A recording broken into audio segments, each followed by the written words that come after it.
Saya mengutip ucapan seorang bernama Henry Ford. Dikatakan, lakukanlah lebih banyak untuk dunia daripada untuk dirimu. Ucapan yang mengingatkan sebenarnya setiap kita itu terlalu egois. Terlalu egois. Selalu berpikir dan bertindak hanya untuk kepentingan dan kesenangan diri sendiri saja. Terlalu egois menjadi satu sikap eksklusif, menutup diri pada lingkungan sekitar, situasi dan kondisi peristiwa yang ada. Terlalu egois mempertegas bahwa bisa jadi hidup kita memang sepi, karena yang kita temui hanya diri kita saja.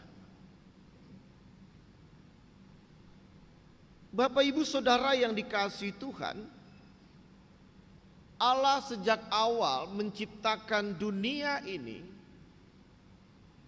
adalah menghadirkan pribadi-pribadi yang akan menghiasi kehidupan ciptaannya.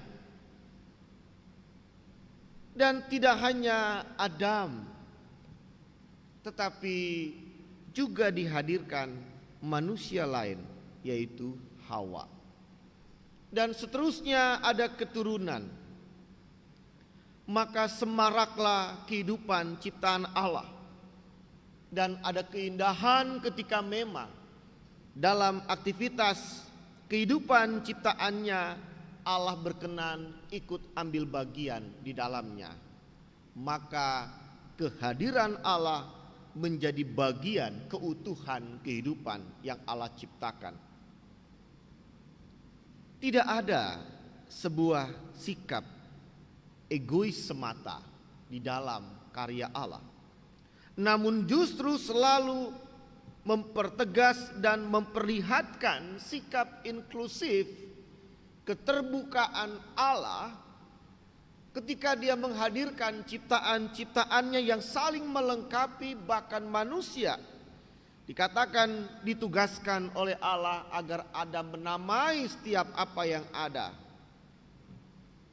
dan menikmati setiap apa yang dihasilkan dari ciptaan Allah. Ada satu kehidupan interaksi, bahkan kebersamaan, terlebih antara Adam dan Hawa. Dan pun berikutnya ketika Allah hadir menyertai manusia turun-temurun. Di sini kita akan menemukan Bapak Ibu Saudara ketika penulis kitab Keluaran pada pasal 20 ayat 1 sampai 17 menyaksikan betapa Allah itu sungguh-sungguh menghadirkan dirinya buat ciptaannya, secara khusus umatnya, keturunan Abraham, keturunan Ishak, keturunan Yakub dan turun-temurun. Ketika mereka dimulai dari satu persekutuan yang sangat besar mengalami sebuah tekanan dari bangsa Mesir.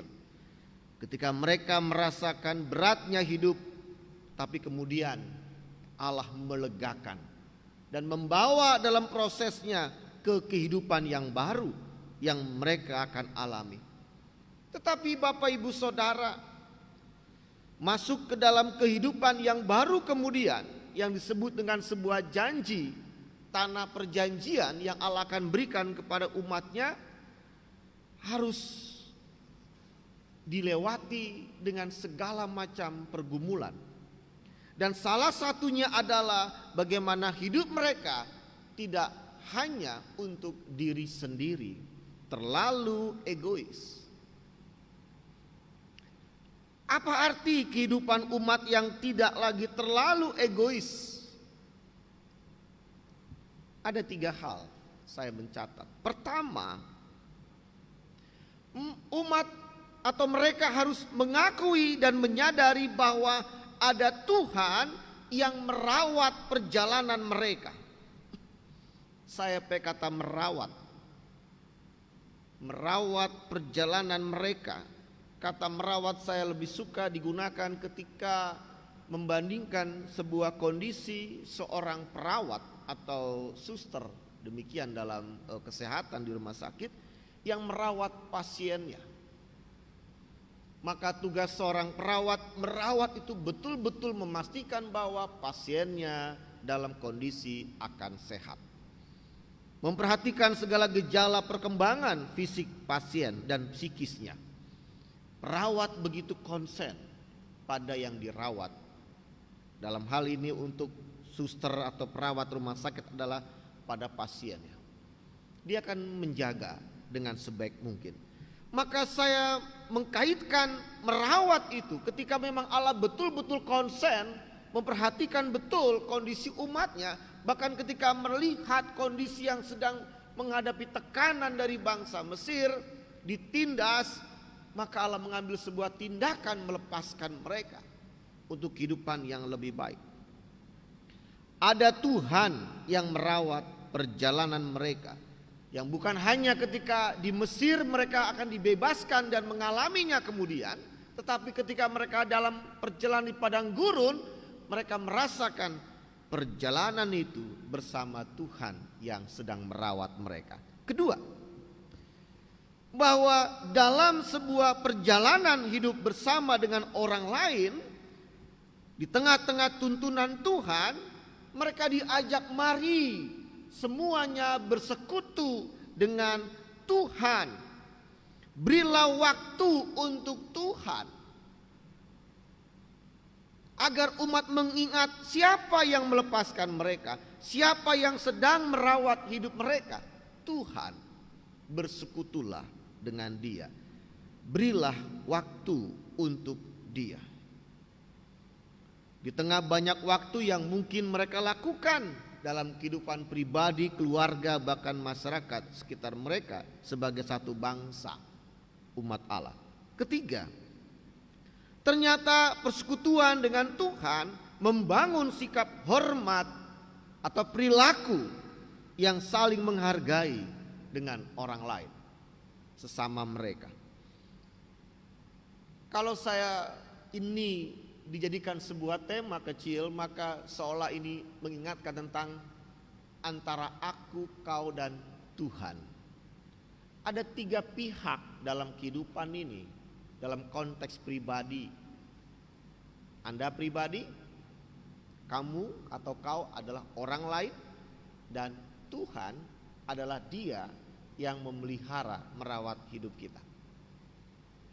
Seperti sebuah segitiga, ya. Aku, kau, dan Tuhan. Ini kalau judul retret bagus ini ya. Antara aku, kau, dan Tuhan.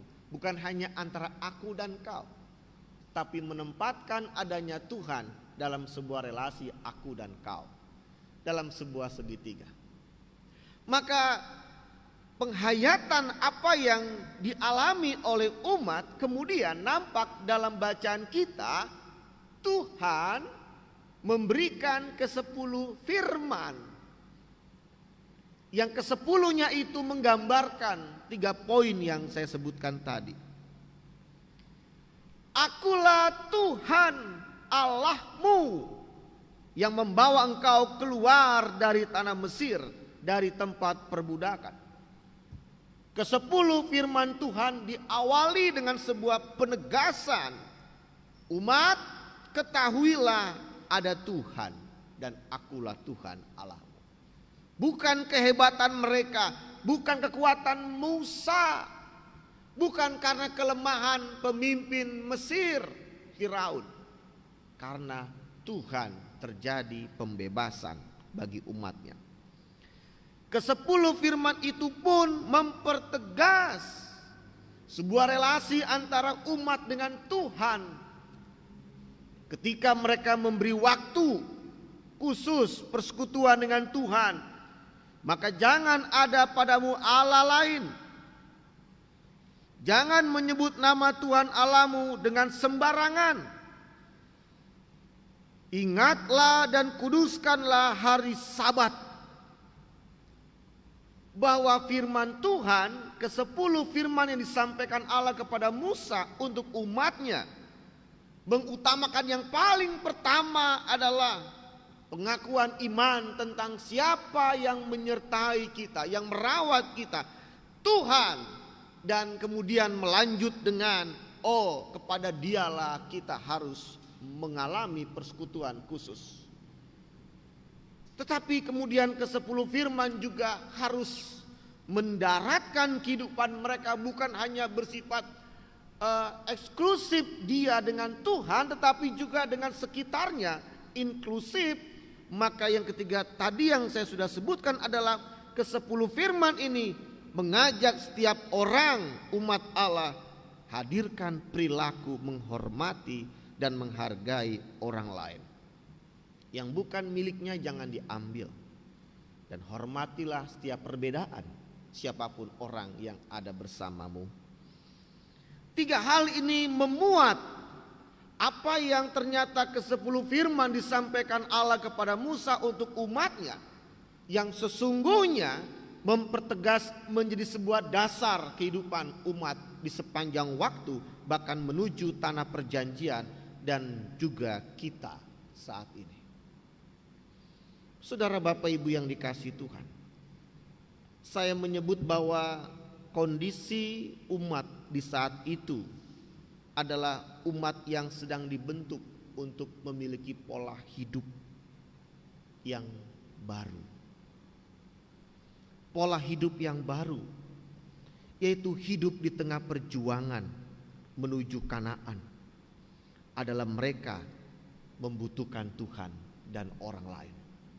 Pola hidup yang inklusif.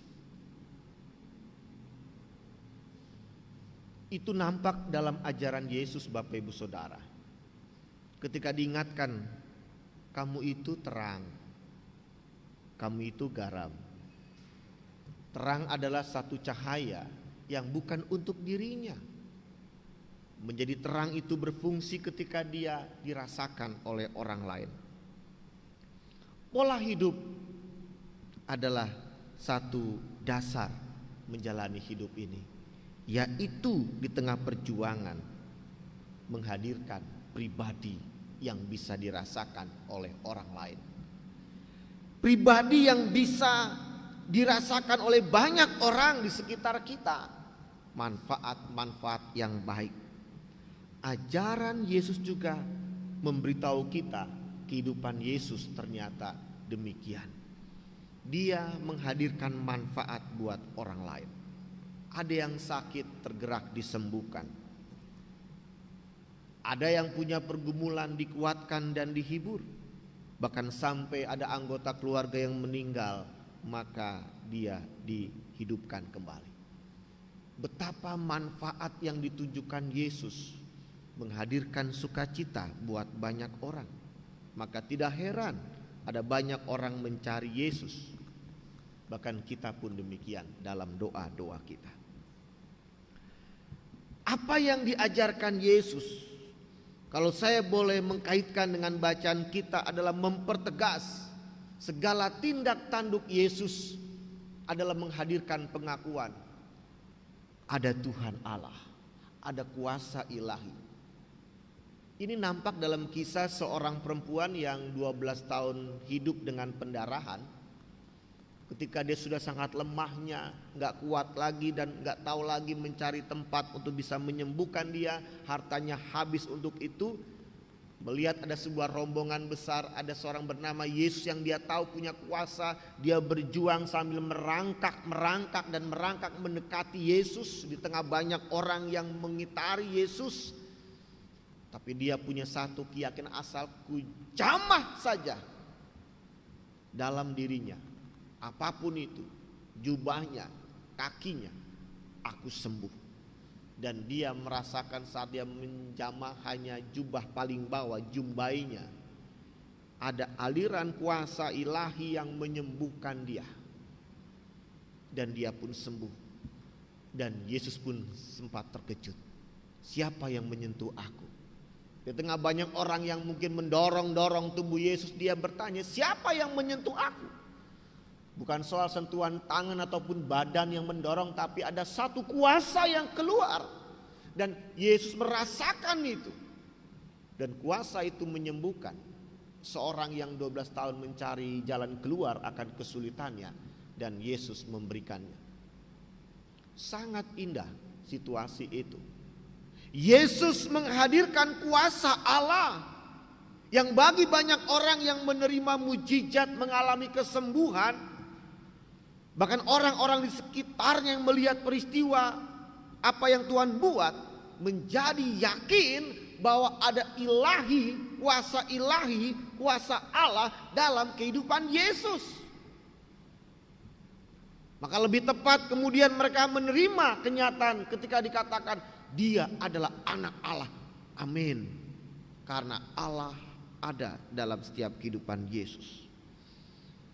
Jadi Bapak Ibu Saudara, pola hidup di tengah perjuangan tidak hanya sekedar mengacu pada mencari yang kita inginkan semata, terlalu egois, tapi pola hidup yang akhirnya inklusif dalam perjuangan kita, terbuka antara aku, kau, dan Tuhan, terbuka kepada Tuhan.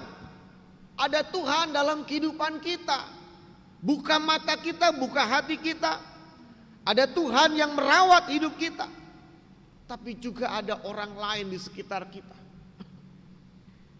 Maka ini sebuah situasi relasi yang Allah hadirkan untuk kita jalankan sampai dengan kematian kita, Bapak Ibu Saudara.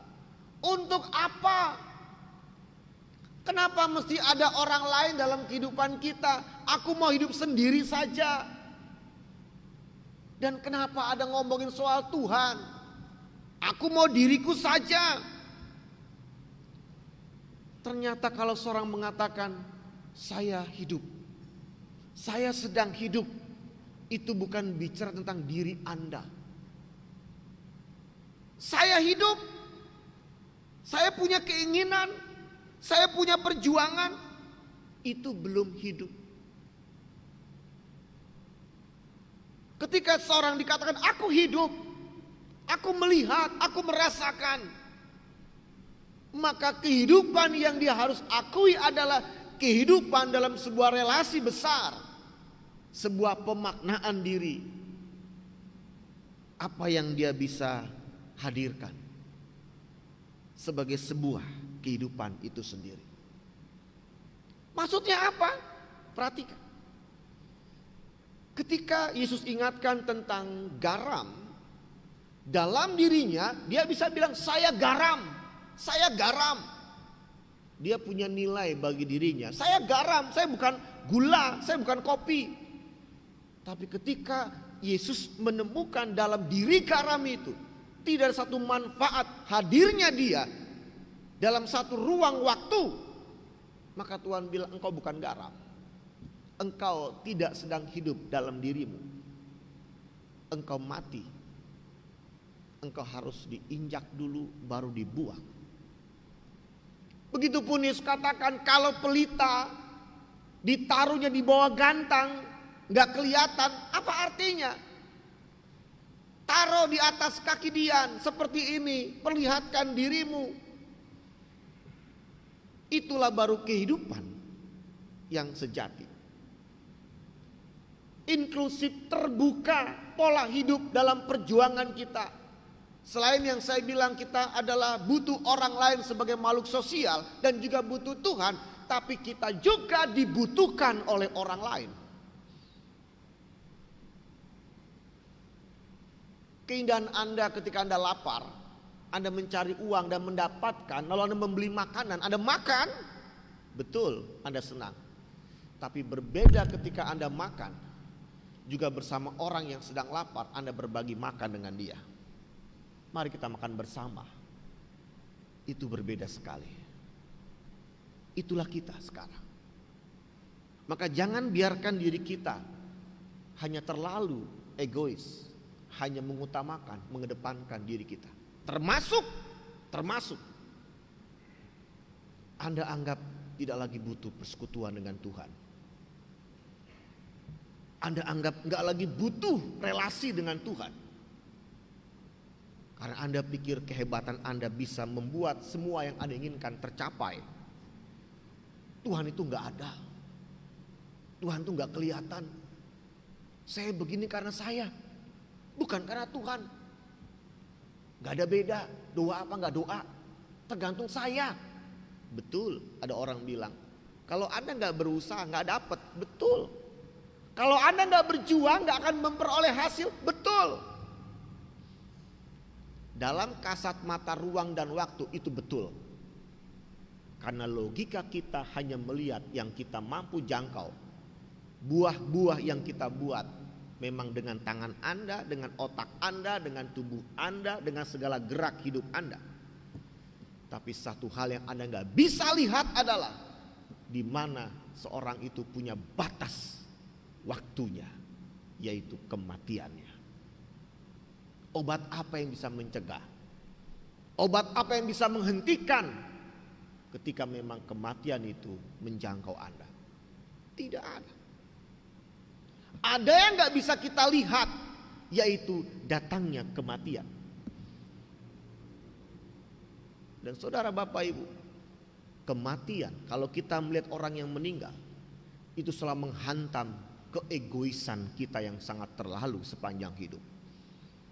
Kesombongan diri kita, pola hidup yang eksklusif, yang sombong banget, soalnya kita gak butuh Tuhan. Ada ketakutan. Ketika Anda merasakan hidup menjelang kematian, Anda gak punya keyakinan setelah ini apa. Maka dengan jelas-jelas Bapak Ibu Saudara, satu pola hidup yang akhirnya memang Yesus inginkan dalam ajarannya. Begitupun bacaan kita hari ini, kita sedang hidup dalam keutuhan kebersamaan dengan Allah dan juga orang lain. Maka masukilah. Maka hadirkanlah diri Anda. Lihat, ada Dia yang butuh waktu Anda. Covid tidak untuk mematikan persekutuan Anda dengan Tuhan. Covid bukan Tuhan. Saya tidak untuk mengatakan bahwa ayo semua kita ke gereja, ke gedung gereja. Ketika memang dibuka untuk onsite, itu enggak berarti kita kebablasan tanpa memperhatikan protokol kesehatan. Kita dikasih hikmat, ya. Artinya itu bisa digunakan untuk membuka ruang persekutuan Anda dengan Tuhan di tempatnya. Maka jelas, kalau memang kita mau mencari Tuhan untuk memberikan waktunya bersekutu dengan Dia, ada kesempatan, ambil. Saya mau katakan juga, jangan salahkan gereja selalu seolah menjadi sumber COVID, penyebaran COVID. Kenapa ketika Anda harus bekerja, Anda nggak berpikir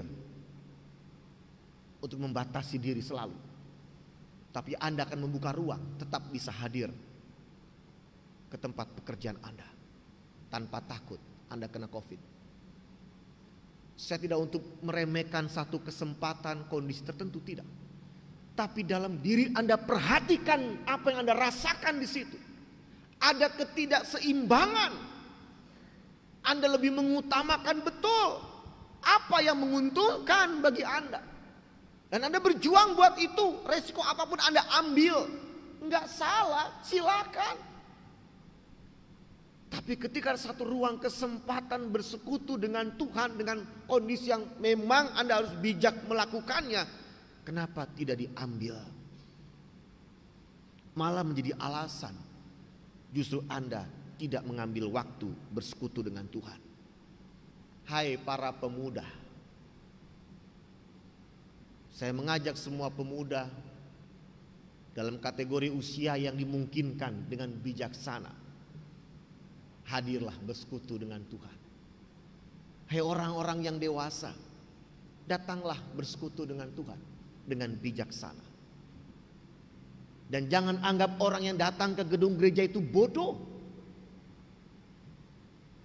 Ada ruang kesempatan yang pemerintah berikan, maka itu diambil.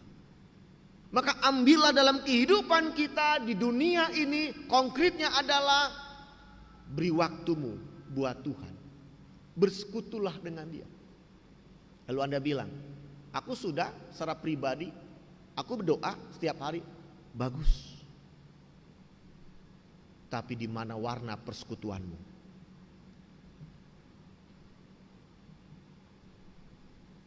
Maka dalam persekutuan dengan Tuhan, disitulah kita sadar betul bahwa Dia pun punya hak meminta waktu kita.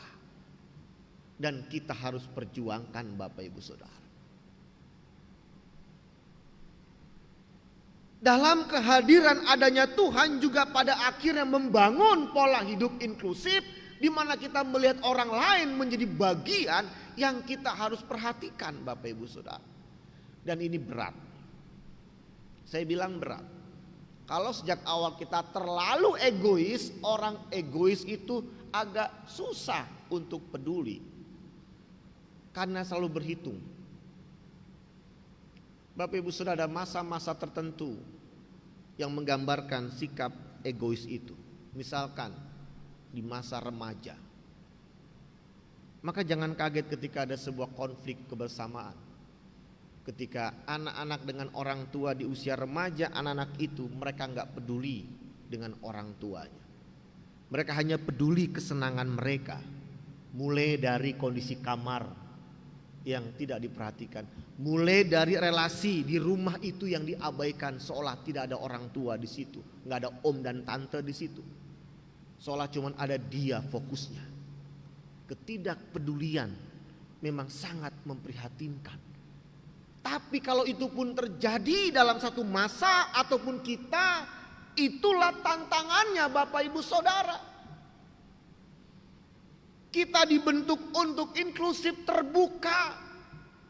Kita masih punya orang yang kita sapa, yang masih kita ajak komunikasi, yang kita masih bisa jumpai. Dan jangan itu Anda harapkan terjadi ketika mereka sudah tiada, Anda hanya menjumpai batu nisannya. Buat apa? Keindahan itu ketika memang sedang bersama-sama. Maka wahai anak-anak remaja khususnya, masih ada kehidupan orang-orang di sekitarmu yang bisa engkau rangkul, yang tidak selalu untuk kehidupan pribadimu. Nyatakan itu. Ini sebuah keprihatinan sebenarnya Bapak Ibu Saudara. Ketika ketidakpedulian itu sangat syarat dalam sebuah relasi kebersamaan yang hanya untuk keuntungan saja semata-mata dia lakukan, tapi bila tidak ada dia abaikan. Kepedulian itu tantangan buat kita. Justru pada akhirnya Bapak Ibu Saudara, firman Tuhan mengingatkan kita bersama. Kehidupan kita adalah hidup dalam sebuah relasi Tuhan dan sesama. Hadirkan diri Anda buat mereka. Biarlah mereka merasakan. Mereka tahu manfaatnya, Anda ada di situ. Dan biarlah kita mengakui pada akhirnya, kesemua yang mungkin tidak mudah itu, hanya kuasa Tuhan yang kita andalkan. Hanya kuasa Dia yang kita harapkan menjaga kita, merawat kita. Tapi berbahagialah orang yang bisa menjalankan dalam ketidakmudahan itu. Dan ketika mereka tahu hanya karena kasih Allah, maka besarlah cintanya kepada Dia dan juga rasa hormat menghargai kepada sesama. Kasihlah sesama dan Tuhan seperti yang Tuhan ajarkan adalah benar adanya sebagai pola hidup yang diharapkan Allah dalam bacaan kita. Amin.